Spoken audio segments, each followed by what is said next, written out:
नमस्कार, मैं मोहम्मद आसिफ और आप देख रहे हैं एसपीएन नई न्यूज़। लखीमपुर खीरी हिंसा मामले में तरह तरह के वीडियो सामने आने के बाद ये मामला सुप्रीम कोर्ट में चला गया। पहले दिन की सुनवाई में योगी सरकार से स्टेटस रिपोर्ट कार्ड मांगा गया, लेकिन आज जब सुनवाई हुई तो जमकर सीजीआई ने फटकार लगाया है। उन्होंने कहा है कि आखिर आपका जो अब तक का जो रवैया रहा है वो बहुत ही खतरनाक रहा है। उन्होंने ये भी कहा कि आप इतने दिन तक क्या कर रहे थे। उन्होंने ये भी कहा कि आखिर अब रिपोर्ट अगर आप भेजते नहीं हैं तो फिर आपके खिलाफ सख्त से सख्त कार्रवाई की जाएगी। एक तरफ सीजीआई का गुस्सा उन पे जायज़ है इस बात को लेकर कि अभी तक जिस पे आरोपी है, जिस पे एफआईआर दर्ज भी हुआ है, उन्हें गिरफ्तार नहीं किया गया। जिन पे नहीं हुआ है उनकी गिरफ्तारियां हो रही है। इन्हीं तमाम सवालों पे जिक्र करेंगे। हमारे साथ इस वक्त कशिश मौजूद हैं। कशिश, आपका बहुत बहुत स्वागत है। सबसे पहला सवाल ये है कि लखीमपुर खीरी हिंसा मामले को बाखूबी आपने देखा है। 4 किसानों के साथ 8 लोगों की मौतें हुई हैं। क्या कुछ गुजर रहा वो तो आप बाखूबी जानती है, लेकिन प्रशासन को लेकर जो सवाल उठते रहे हैं, जो योगी सरकार ने रिपोर्ट कार्ड बजब्ते बनाया, तमाम जगह फैला दी गई कि योगी सरकार ने शानदार काम किया, उत्तर प्रदेश नंबर 1 प्रदेश हो गया, लेकिन उनकी ये रिपोर्ट तो अब खोखले साबित होते हैं जब सीजीआई उनको फटकार लगाती है। कशिश, देखिए, हमेशा से बोला गया है जब से योगी सरकार वहाँ पे कि योगी सरकार ने एकदम से कदम उठाए किसी भी चीज़ को लेकर। उनके कानून काफ़ी ज़्यादा सख्त रहे, कार्रवाई सख्त रही है, लेकिन इस मामले में कहीं ना कहीं किसी थोड़ी लापरवाही देखने को मिल रही है, जिसकी वजह से लगातार योगी सरकार को फटकार मिल रही है। क्योंकि आप देखिए कि जिस इंसान पे एफआईआर दर्ज हो चुकी है, जिसको जल्द से जल्द गिरफ्तार कर लेना चाहिए, उसको आप अभी तक नहीं करवा पाए गिरफ्तार, उस पर कार्रवाई नहीं हुई है। बाकी जो लोग हैं जिनके खिलाफ अभी तक कोई ऐसी बात नहीं सामने आई है या फिर कुछ ऐसा जुल्म सामने नहीं आया, आप उनको गिरफ्तार कर रहे हैं, तो ये चीज़ काफ़ी ज़्यादा गलत है योगी सरकार की तरफ से।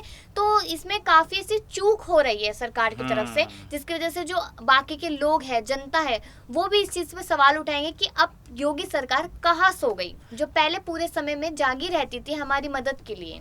उनका भरोसा भी टूटेगा इससे, इसमें कोई शक नहीं। बिल्कुल कशिश, आपने सही बताया, लेकिन एक सवाल ये भी, क्या जो चूक हुई है, जैसा आप बता रही हैं, जैसा सीजीआई कह रहा है, जैसा कोर्ट कह रहा है कि रवैया ठीक नहीं रहा योगी सरकार का, तो क्या कानून व्यवस्था इस वजह से उनका रवैया ठीक नहीं रहा क्योंकि वो गृह राज्य मंत्री अजय मिश्रा के बेटे हैं? क्या ये एक वजह तो नहीं हो सकती कशिश? देखिए, वजह तो कोई भी हो सकती है, लेकिन अगर सबसे पहले मैं इसी वजह से लेकर बात करूं तो शायद हो सकता है कि अपने ही बंदे के लिए, अपने ही इंसान के लिए, जो अपनी पार्टी का हिस्सा है, उसके लिए शायद कहीं ना कहीं दिल पसीज रहा हो, या फिर एक पार्शियलिटी चीज़ आ रही हो योगी सरकार में कि हम क्यों इस चीज़ को सामने आने दें, क्यों ना हम इस चीज़ को छुपा के रखें। तो वो चीज़ हो सकती है, क्योंकि जैसा आपको पता है ये चुनाव आने वाले हैं, तो जो ये सब चीज़ें हैं, जो छोटी छोटी चीज़ें, ये चुनावों पर काफ़ी ज़्यादा असर कर सकती है, इससे भड़क सकती है। तो इसलिए योगी सरकार कहीं ना कहीं एक पार्शियलिटी वाली चीज करती हुई दिखाई दे रही है। लेकिन अगर सुप्रीम कोर्ट फटकार लगा रहा है योगी सरकार को, तो उन्हें जो चूक हो रही है ना, उस पर काफी काम करना पड़ेगा और सख्त से सख्त कार्रवाई करनी बेहद जरूरी है। बेहद जरूरी है, इसमें कोई शक नहीं है। लेकिन एक सवाल ये भी है कशिश, जिस लापरवाही की सीजीआई ने जिक्र किया है कि रवैया ठीक नहीं, और उन पे बाखूबी आपने बताया, लेकिन सवाल ये भी है कि अभी तक 2 आरोपियों को तो गिरफ्तार कर लिया गया, लेकिन जो मुख्य आरोपी आशीष मिश्रा जी हैं उनकी गिरफ्तारी नहीं हुई। यूपी पुलिस उनकी तलाश कर रही है। अब सवाल ये है कि एक से एक नियम बनाए गए, कानून बनाए गए, इस कौमी रिकॉर्ड बनाए गए, लेकिन इसके बावजूद भी अभी तक जो यूपी पुलिस, जो सबसे शानदार पुलिस मानी जाती है, उनके हाथों से फिसलते हुए नजर आ रहे आशीष मिश्रा जी। और ये भी सूत्रों से पता चल रहा है कशिश कि वो नेपाल भाग गए हैं। अब ये क्या सही है हकीकत, ये तो एक अलग बात है, लेकिन अभी तक वो तलाश जारी है, गिरफ्तार नहीं किए गए हैं। तो कहीं ना कहीं वो तो है। तो आखिर यूपी पुलिस के पास एक से एक टेक्नोलॉजी है, लोकेशन का पता कर सकते हैं, लेकिन बयान भी दे रहे हैं, लेकिन इसके बाद गिरफ्तारी नहीं हुई। इसका मतलब कहीं ना कहीं पुलिस प्रशासन जो है, यूपी पुलिस, क्या उनके समर्थन में या उनका साथ दे रही है, उनको बचाने की कोशिश करे। और मैं इस वजह से पूछ रहा हूँ ये सवाल कि कई एग्जाम्पल है, कुलदीप सिंह सेंगर का मैटर है, चिमयानंद का मैटर है, और हाथरस में बाखूबी आपने देखा था कि किस तरह से डीएम के बयान आ रहे थे। तो आपको क्या लगता है कि कहीं ना कहीं क्या यूपी पुलिस उनका साथ दे रही है, उनको बचाने की कोशिश कर रही?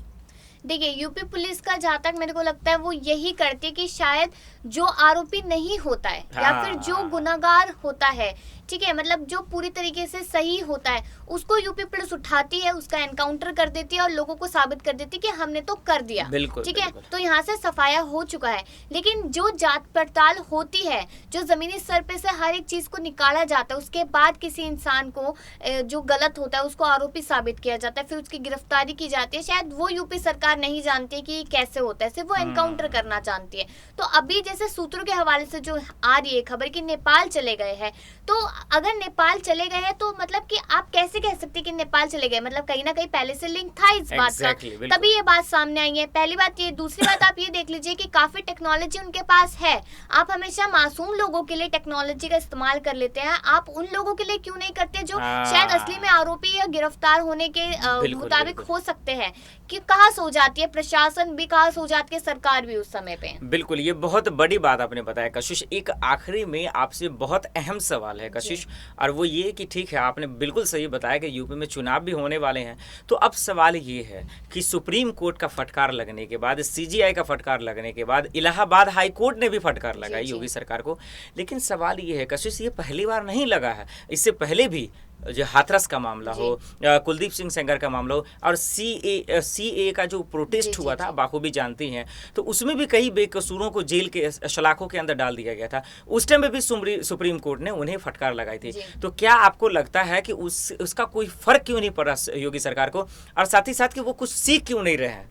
देखिए, सिर्फ फटकार लगाने से कुछ नहीं होगा। अगर एक बच्चे ने गलती की है ना, उसके माता पिता उसे एक बार समझाएंगे, दूसरी बार समझाएंगे, तीसरी बार शायद हाथ उठाना पड़ जाए, लेकिन बार बार समझा के नहीं छोड़ेंगे अगर सेम वही गलतियां हो रही है तो सुप्रीम कोर्ट को भी ये चीज देखनी चाहिए कि पहले भी यही गलती हुई, दूसरी बार, तीसरी बार, अब चौथी बार ये गलती सामने आई है जब लापरवाही से काम किया जा रहा है। जबकि आप देखिए 8 लोगों की उसमें मौत हुई है, और मामूली चीज नहीं है किसी की मौत हो जाना। किसी का परिवार उजड़ा है, किसी का भाई गया है, बाप गया है, बहुत बड़ी चीजें हैं। तो उसके लिए सुप्रीम कोर्ट को इस बार कोई सख्त कदम उठाना चाहिए, ना कि योगी सरकार की ये बातें सुननी चाहिए कि हम सख्त से सख्त कदम उठाएंगे। उठाएंगे में नहीं रहना चाहिए। तो सुप्रीम कोर्ट को इस पर सख्त कार्रवाई करनी चाहिए इस पर। जो वो कर रहे हैं और जो लाजमी भी है, बिल्कुल इसमें कोई शक नहीं है। एक छोटा सा और सवाल कशिश, और वो ये है, जैसा आपने जिक्र किया उन पीड़ित परिवारों का, बिल्कुल सही कह रही हैं आप कि उसके दुख बहुत खतरनाक है।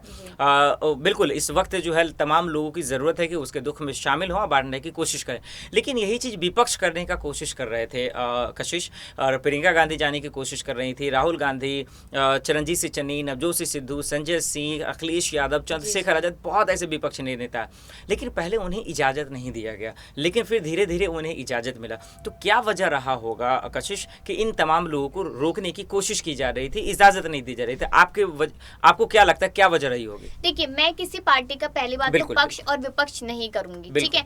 रही बात विपक्ष की, मैं आपको बता दूं, हर कोई उस मामले की ना गहराई, उसका जो दुख है वो बांटने नहीं जा रहा था। हर कोई अपनी रोटियां सेकने जा रहा था, वो कोई भी पार्टी हो। अगर वहाँ पे बीजेपी का भी कोई XYZ नेता वहाँ जाता है तो शायद वो अपनी रोटियां सेकने के लिए जा रहा था, क्योंकि चुनाव आने वाले हैं। वही अखिलेश यादव थे, वही नवजोत सिंह सिद्धू थे, वही प्रियंका गांधी थी। तो उस समय पे वो जो चीज हुई थी कि पुलिस ने उनको रोक लिया था, उसके बाद कहीं जाके इजाजत दी, तो ये चीज उस समय पे शायद सही हो सकती है। तो लेकिन अगर दुख बांटना ही है उनका, तो दुख इस तरीके से बांटिए कि जिन्होंने उनके साथ गलत किया है उनको सजा मिले, ये दुख बांटिए, ना कि उनके पास जाके उनको थोड़ा मुआवजा दे दे आप या रोने लग जाए। ये दुख बांटना नहीं होता है। तो उसके लिए विपक्ष भी हो या पक्ष भी हो, दोनों को यही चीज करनी चाहिए कि कसूरवार जो है उसको सजा मिले जल्द से जल्द। एग्जैक्टली, अब यही वजह है बिल्कुल, क्योंकि अगर आप सही में उनके दुख को बांटना चाहते हैं, दर्द को दूर शामिल होना चाहते हैं, परेशानी को दूर करना चाहते हैं, तो किसान 1 साल से बैठे हुए हैं, वहां जाकर प्रोटेस्ट करें। बिल्कुल आप सही कह रहे हैं, मैं आपसे सहमत हूं कशिश। और इन तमाम सवालों का जवाब देने के लिए, दर्शकों को बाखूबी समझाने के लिए बहुत बहुत शुक्रिया कशिश, हमें इन सवालों का जवाब देने के लिए। अब देखते हैं कि आखिर योगी सरकार पे क्या वाकई में कोई फर्क पड़ता है या नहीं। फिलहाल सीजीआई ने तो फटकार लगाई, अब देखते हैं कि कल सुनवाई होनी है, कल क्या होता है। फिलहाल के लिए इतना ही, बाकी खबरों के लिए देखते रहें SPN न्यूज़। नमस्कार।